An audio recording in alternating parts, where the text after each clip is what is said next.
Hello everyone, आज है 7 सितंबर और आज इस वीडियो में हम बात करने जा रहे हैं संवर्धना मदरसन इंटरनेशनल लिमिटेड के बारे में। देखिए, पहले ये कंपनी मदरसन सुमी के नाम से जानी जाती थी और आज अगर हम देखें तो कहीं ना कहीं एक लेवल पर ये अटकने की कोशिश करे। 95 से 100 रुपये के बीच में ये अटका हुआ है। हालांकि बहुत बेहतरीन तेज़ी इसने दिखाई है पिछले 3-4 महीने में। बातचीत करेंगे इस कंपनी के बारे में, लेकिन उससे पहले अगर आपने अभी तक चैनल को सब्सक्राइब नहीं किया है तो प्लीज़ अभी इसे सब्सक्राइब कर लीजिए, क्योंकि आगे भी बहुत सारे वीडियोस हैं जो आपको काफ़ी ज़्यादा हेल्प करेंगे। तो कंपनी का जो शेयर है वो 99 रुपीज़ का है। आज हल्की सी तेज़ी है, लेकिन पिछले एक महीने में देखो तो एक बड़ी रफ्तार आई थी। आज देखो 94 रुपीज़ का शेयर था, तेज़ी बनी थी, 102 रुपीज़ पे गया, वापस से यहाँ पर करेक्शन बना।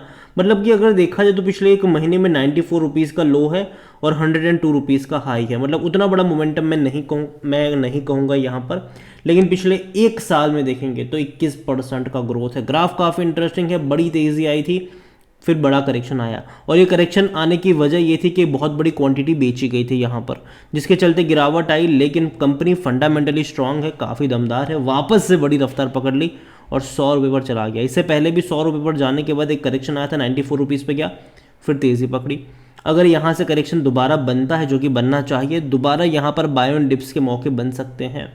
कंपनी को लेकर अगर हम बात करने जाए तो जियो जीत की बाय रिकमेंडेशन है, यहाँ पर 116 रुपये का टारगेट है। और जहाँ तक बात करी जाए कंपनी को लेकर तो कहीं ना कहीं देखो इनके मार्जिन में इंप्रूवमेंट आया ज़रूर है, लेकिन उसके अलावा पिछले कुछ महीनों में बड़े बड़े एक्विजिशन जो है वो इस कंपनी ने करे हुए हैं, जो कि बहुत अच्छी बात है। काफ़ी अच्छे एक्विजिशन करे हुए हैं, छोटे मोटे मिलाकर कम से कम 8 या 9 एक्विजिशन करे हैं इसने।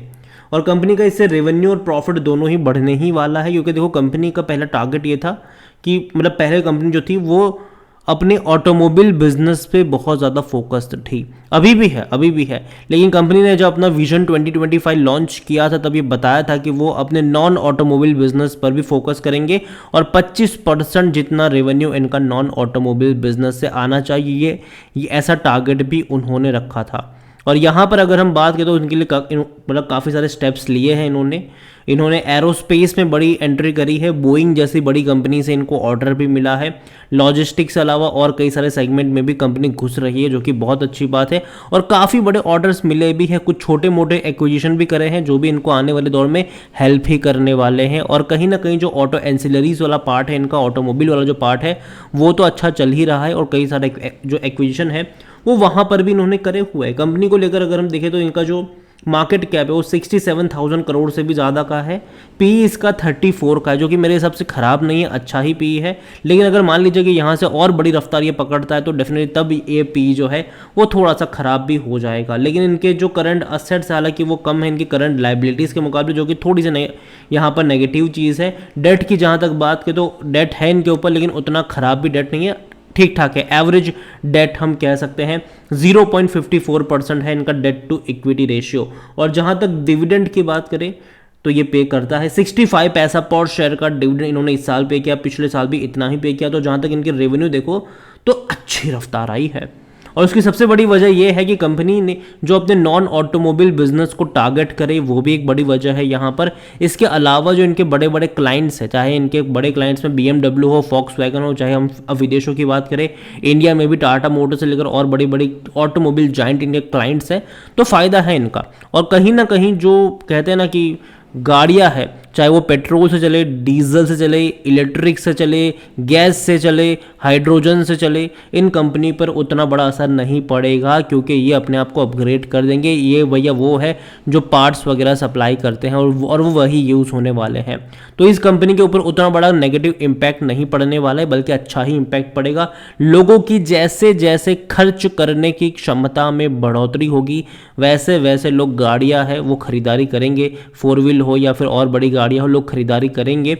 और अगर ज़्यादा खरीदारी होगी तो इन कंपनी का भी फायदा यहाँ पर ज़रूर होगा। यहाँ पर प्रॉफिट देखिए तो लास्ट क्वार्टर में 600 करोड़ का इनका प्रॉफिट था, जबकि इससे पहले के क्वार्टर में 650 करोड़ का प्रॉफिट था। तो अच्छा प्रॉफिट कह सकते हैं कि कंपनी क्लॉक कर रही है, जबकि पिछले साल 140 करोड़ के आसपास का प्रॉफिट था। तो ग्रोथ अगर हम देखें तो अच्छा खासा यहाँ पर देखने को मिल रहा है, जो कि अच्छी बात है कि ग्रोथ वाइज देखा जाए तो कंपनी खराब नहीं है। कंपनी में अगर हम बात करने जाए इनके शेयर होल्डिंग पैटर्न के बारे में, तो शेयर होल्डिंग में जो प्रमोटर की होल्डिंग है वो 64.77% की होल्डिंग प्रमोटर के पास है और 1.91% की होल्डिंग प्रमोटर की यहाँ पर गिरवी भी देखने को मिल रही है। पब्लिक के पास 9.22% की होल्डिंग है, एफआईएस के पास 10.83% की होल्डिंग है और डीआईएल्स के पास 15.18% की होल्डिंग है, जिनमें से म्यूचुअल फंड 12% की होल्डिंग लेकर बैठा हुआ है, जबकि इंश्योरेंस कंपनी 2.92% की होल्डिंग लेकर बैठी है। अदर डीआईएल्स 0.26% की होल्डिंग पर बैठे हैं।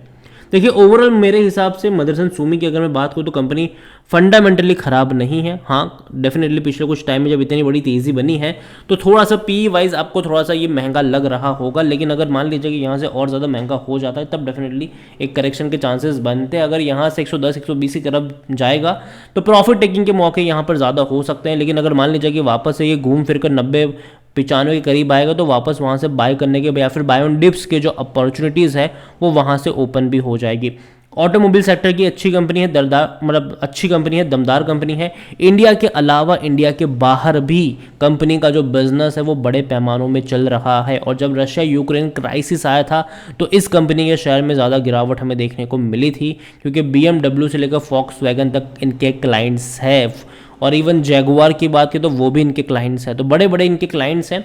और अगर जब जिस मतलब अगर BMW का मार्केट मतलब अमेरिका या फिर जो यूरोपियन कंट्रीज़ है अगर वो है और अगर वहीं पे दिक्कत है तो यहाँ पर भी प्रॉब्लम आएगी, ये हम सब जानते हैं। और ये गिरावट हमें देखने को मिली, लेकिन अब चीज़ें जो है वो धीरे धीरे वहाँ पर भी बेहतर होती नज़र आ रही है। और अगर आने वाले दौर में और बेहतर चीज़ें देखने को मिलेगी तो पॉजिटिव चीज़ होगी इस कंपनी के लिए। लेकिन ओवरऑल मैं अभी इतना ही कहूँगा, ऐसा नहीं है कि अभी के अभी जाके खरीदारी कर लो, जी नहीं, ऐसा बिल्कुल भी नहीं है। मार्केट डेफिनेटली थोड़ा बहुत अप्स एंड डाउन से गुजरने वाला है और मैं यही कहूँगा कि अच्छी कंपनी है, ख़राब नहीं है। और ऐसी कंपनियों में बाय ऑन डिप्स की जो अपॉर्चुनिटीज़ है वो ढूंढनी चाहिए। मतलब हर 10% के डिक्लाइन पर अगर आप चाहो तो धीरे धीरे धीरे धीरे धीरे करके यहाँ पर ऐड करके चल सकते हो, लेकिन जो आपका नज़रिया है वो शॉर्ट टर्म का नहीं होना चाहिए, वो यहाँ से लॉन्ग टर्म का होना चाहिए। लॉन्ग टर्म का नज़रिया है तो कोई दिक्कत की बात मुझे संवर्धनम मदरसन में लगती नहीं है, लेकिन एक चीज़ कहूँगा कि ये वो कंपनी है जो डिविडेंड कम पे करे लेकिन बोनस कई बार पे कर देती है। अगर मान लीजिए कि यहाँ से तेज़ी आती है 120 150 पे जाने की कोशिश करेगा तो उसके बाद कंपनी अनाउंस भी कर देगी कि चलो भैया हम बोनस दे रहे हैं, वापस शेयर प्राइस एडजस्ट हो जाएगा। इसका शेयर प्राइस बहुत बड़े लेवल पे कभी नहीं जाने वाला है। जैसे ही तेज़ी आएगी प्रमोटर आएंगे, बोनस मतलब जो मैनेजमेंट होगा वो बोनस डिक्लेयर करेगा और प्राइस एडजस्ट हो जाएगा यहाँ पर। तो यही कहूँगा मैं आपसे कि कंपनी का ग्रोथ वैसे आपको दिखेगा नहीं, लेकिन अगर जितनी बार इसने बोनस दिया है अगर आप वो देखोगे तो भैया पैसा खूब सारा बना है यहाँ पर। एक ही शेयर कई बार मल्टीप्लाई हुए हैं, तो वो फ़ायदा है यहाँ पर। प्राइस देखने में 100 रुपये आपको सस्ता लग रहा होगा, लेकिन कई मतलब कम लग रहा होगा, लेकिन कई बार बोनस देने की वजह से इस प्राइस का ये हाल है। तो नज़र रखिए, ख़राब कंपनी नहीं है, अच्छी कंपनी है, बड़े बड़े क्लाइंट्स इनके हैं, ऑटोमोबाइल जाइंट क्लाइंट्स इनके हैं, और आने वाले दौर में मतलब ये जो कंपनी है वो अच्छा परफॉर्म कर भी सकती है। इसके अलावा एनालिसिस के लिए जिस पोर्टल का मैं इस्तेमाल कर रहा हूँ ट्रेड ब्रेन्स, अगर आप भी इसको यूज़ करना चाहते हैं तो लिंक मैं आपको डिस्क्रिप्शन में दे दूंगा, और अगर आप मेरा कूपन कोड HSA20 का इस्तेमाल करोगे तो आपको 20% का डिस्काउंट भी मिल जाएगा। कई सारे बेहतरीन फीचर्स हैं यहाँ पर, जिनमें से एक है कि जो बड़े बड़े इन्वेस्टर्स हैं वो क्या खरीद रहे हैं, उनका पूरा पोर्टफोलियो आप ट्रैक कर सकते हो कि भाई क्वार्टर ऑन क्वार्टर क्या खरीदा क्या बेचा, सब कुछ आप यहाँ पर चेकआउट कर सकते हो। और यही वो लोग हैं जो शेयर बाजार में बड़ा गेम खेलते हैं। इनके पोर्टफोलियो में आपको पेनी स्टॉक भी मिल जाएगा और ऐसे शेयर भी मिलेंगे जिसका नाम तक आपने सुना नहीं होगा। तो देर किस बात की है, लिंक डिस्क्रिप्शन में है, कूपन कोड का फ़ायदा उठाना भूलिएगा नहीं। वीडियो को यहीं पे एंड करूँगा, पसंद आया हो तो लाइक करें, शेयर करें, चैनल अगर पहली बार हैं तो प्लीज़ सब्सक्राइब करें। और संवर्धनम मदरसन इंटरनेशनल लिमिटेड के बारे में आप क्या सोचते हैं वो भी आप मुझे कमेंट में लिख कर बता सकते हैं। Thank you.